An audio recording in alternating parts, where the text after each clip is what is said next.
Heather Neff. I'm from Nottingham, Maryland.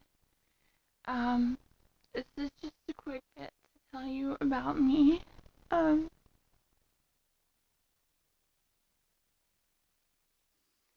I was diagnosed in 2009 with, in 2009 I started having seizures. So when the seizures started, my teeth started to, crack and break off small pieces and grind down. And about a year later, we found out I have a rare brain disease called Pseudotumor Cerebri, which is basically another name for idiopathic intracranial hypertension. Basically, I mimic all the symptoms of a brain tumor, but I have none. So they just kind of have to mess with medicines and do brain surgeries to insert shunts and see what works.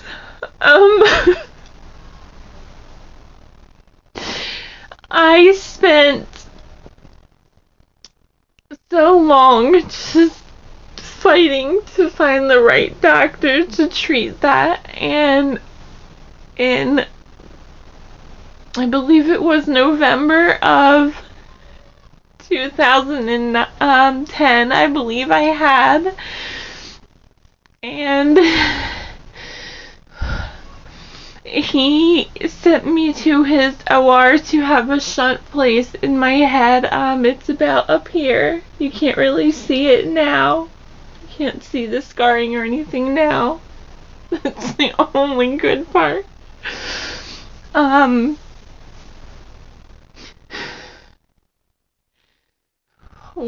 And the shunt goes from here, it goes down behind my ear, down under my neck, down under my collarbone, and down into my stomach, and it drains. I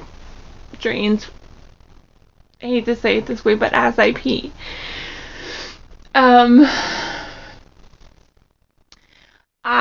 As soon as I woke up, I didn't really feel better, but I heard that could be usual. It could take some time. They can make adjustments to the shunt so that it drains more or less, and I had very, very many adjustments, and it just wasn't working. So that was December 2010, and in July 2011,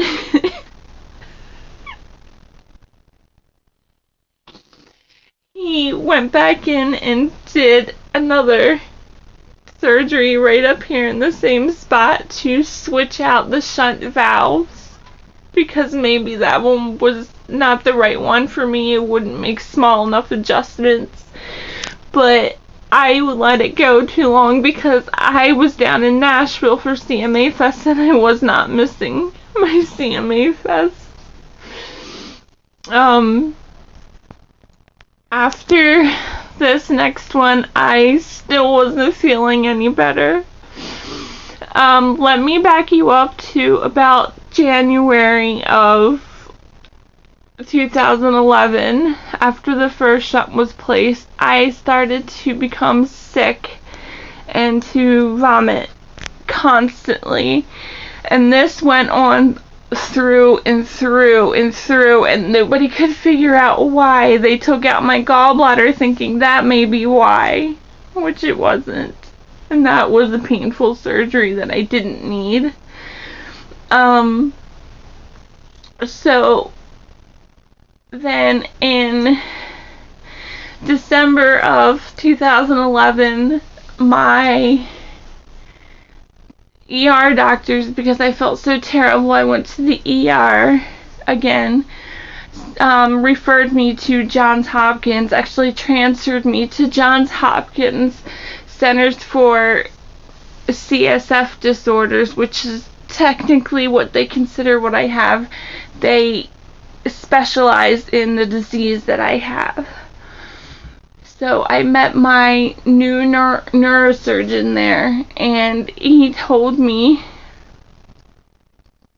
right away when he thought I needed, that I was gonna need another surgery. He was right. I did.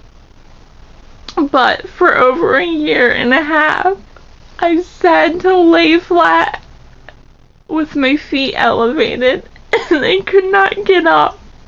Anytime I had anything to eat or drink and I got up, I vomited, literally.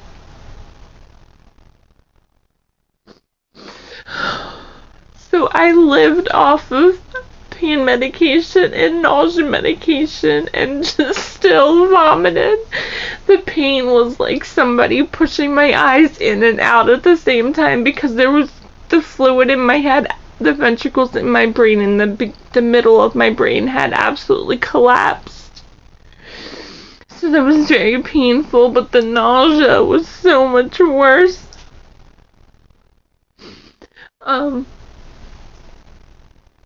So, anyhow, I did not have insurance through any of this. Hopkins decided to do the surgery in February of 2012. Thank God. And I have not been sick since they did it and stopped the vomiting. That scar is right here. Hope you can see that. I would not believe how much that one hurt. Every muscle hurt to move any place in your body. Now, my only issue is what it did to my teeth and is still doing to my teeth.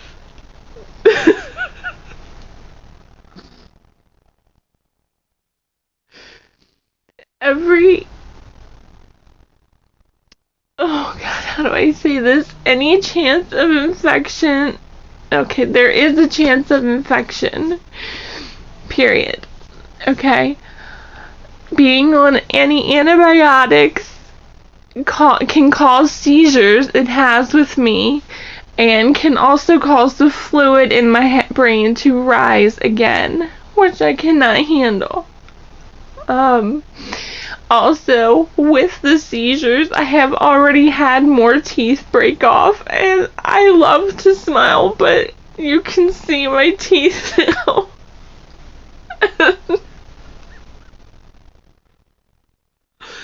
Nobody will do anything.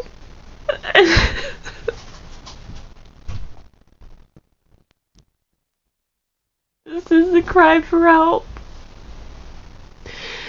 Somebody suggested that I send this to you, so bless your heart if you have any information or any idea how I can get the help I needed.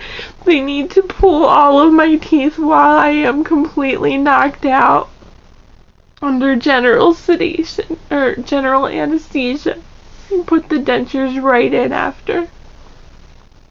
I'm only 25. The sickness has made me strong, and I will fight for people with it. But right now, it's so hard for me to get out of my own bed. I want to fight for other people. And I'm sorry, I will stop crying and whining, and I will give you back your time to do what you were doing. And thank you for listening to my story. I appreciate it. God bless you.